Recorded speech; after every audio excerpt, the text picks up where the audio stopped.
जो अभी फिर से आएंगे थोड़ा सा प्रशांत किशोर बहुत ही ज्यादा थोड़ा जोर जबरदस्ती के साथ इस बात को लेकर के बोल रहे हैं कि दो जगह से तेजस्वी यादव जी चुनाव लड़ेंगे, ऐसा कुछ। प्रशांत किशोर पांडे क्या प्रवक्ता के रूप में आए हैं? नहीं नहीं नहीं, ऐसा ऐसा मैं कुछ नहीं। पूछना चाहता नहीं हूँ, नहीं, उनका क्वेश्चन। प्रशांत किशोर पांडे क्या कहते हैं उसका जवाब देने के लिए मैं यहाँ पर नहीं बैठा हूँ।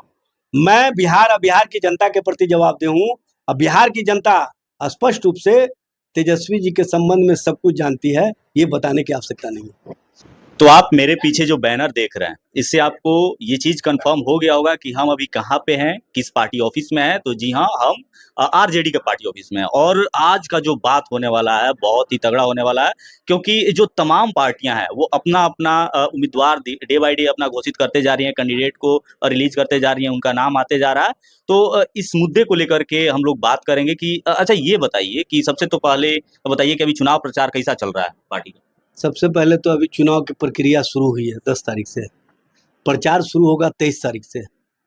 तो अभी जो चुनाव की प्रक्रिया है, नॉमिनेशन होगा, उसके बाद नाम वापसी होगा, उसके बाद चुनाव के प्रचार का कार्यक्रम शुरू होगा।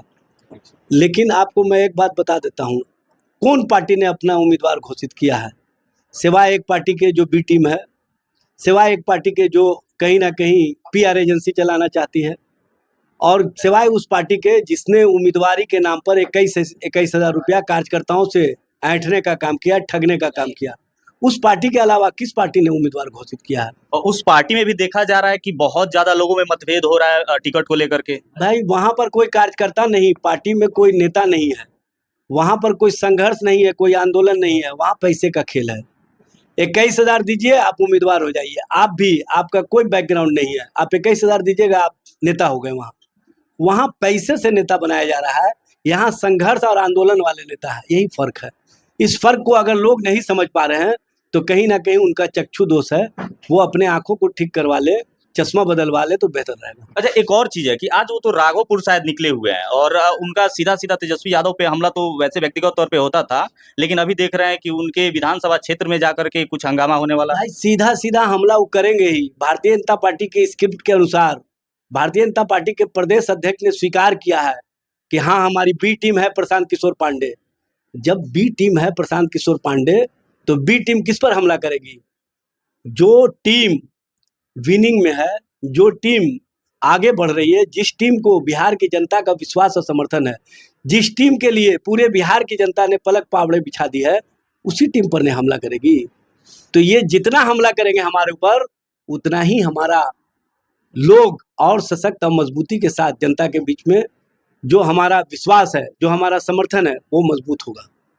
और अभी तेजस्वी यादव जी बोले हैं कि युवाओं को रोजगार दिया जाएगा, और नौकरी के बारे में उन्होंने सबसे बड़ा बात ये बोला है कि तकरीबन 2,96,00,000 बोलिए, कहीं 2,70,00,000 डाटा का बात करें तो वैसे परिवार जिनमें किन्हीं भी व्यक्ति को सरकारी नौकरी नहीं है तो उनको एक जॉब दिया जाएगा, गवर्नमेंट जॉब। तो क्या ये आपको संभव दिखता है? सबसे पहले तो जो मीडिया अप्रोच आप लोग बना रहे हैं, 2,96,00,000, उन्होंने ऐसी कोई बात नहीं कही है।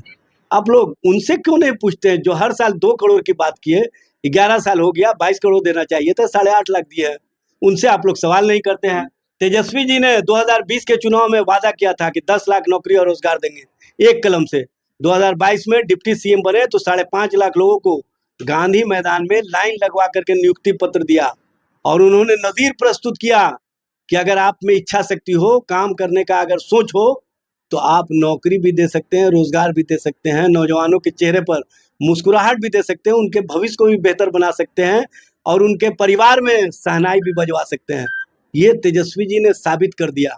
इसलिए तेजस्वी जी उम्र में कच्चा जरूर है, लेकिन अपने वादे के पक्का है, ये बात समझ लेना चाहिए। तो अभी नीतीश कुमार तो 1 करोड़ नौकरी का बात कर रहे हैं कि हम 1 करोड़ नौकरी देंगे। मैं आपसे पूछना चाहता हूँ, नीतीश कुमार पिछले 17 वर्षों तक थे तेजस्वी जी के डिप्टी सीएम बनने से पहले, 17 वर्षों में कितना नौकरी और रोजगार दिए? तेजस्वी ने जितना 17 महीने में नौकरी और रोजगार दिया, उतना वो 17 वर्षों में नहीं दे सके। जब 17 वर्षों में 5.5 लाख नौकरी नहीं दे सके, तो ये 1.5 वर्षों में 1 करोड़ कहाँ से दे दिए? कहाँ से उनके पास 1 करोड़ नौकरी है? 1 करोड़ नौकरी का डेटा दीजिएगा। आप लोग क्यों परसेप्शन में भारतीय जनता पार्टी के और जनता दल यू के फंस जाते हैं? अरे आप लोग नैरेटिव ऐसा मत चलाइए कि जनता आप ही का कहीं ना कहीं मीडिया अप्रोच पर आप ही को थू थू करे। नहीं, ऐसा कुछ भी नहीं है, लेकिन एक जो सवाल है कि जो तेजस्वी यादव जो नौकरी दिए थे, पूरा का पूरा क्रेडिट उस पे तो भाजपा वाले और ये जेडीयू वाले लेके भाई चले भारतीय जनता पार्टी कैसे क्रेडिट ले लेगा? 19 लाख नौकरी और रोजगार की बात किया था 2020 के चुनाव में। 19 लोगों को इन्होंने 2022 8 अगस्त तक एक भी नौकरी रोजगार नहीं दिया।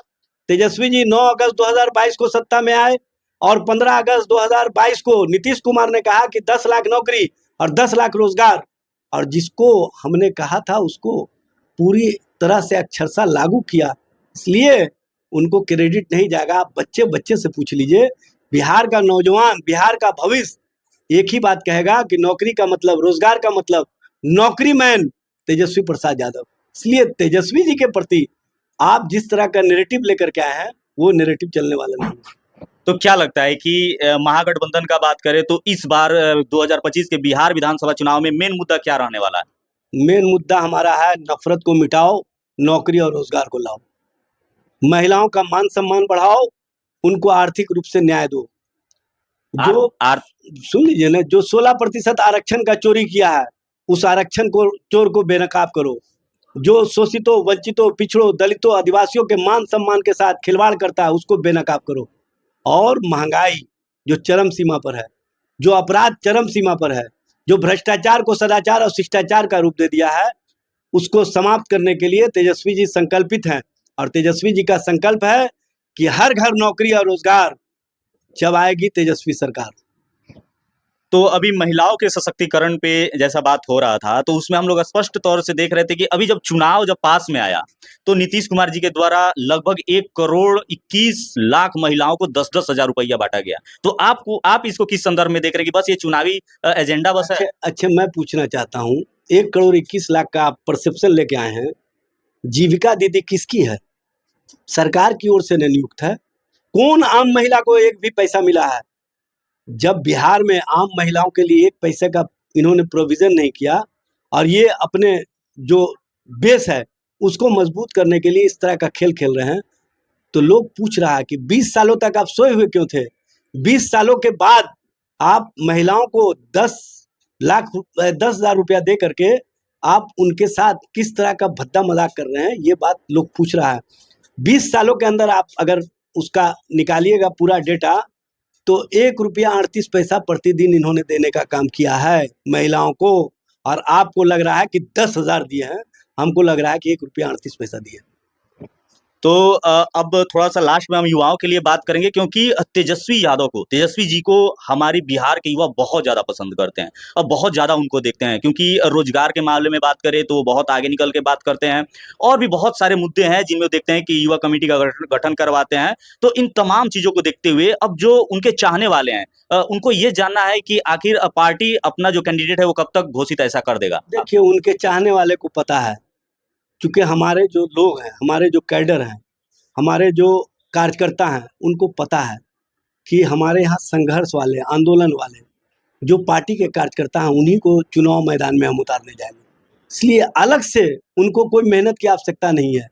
और जहाँ जहाँ जिन जिन क्षेत्रों में उम्मीदवार देना है उन लोगों को भी पता है कि हमारे यहाँ कौन उम्मीदवार होंगे।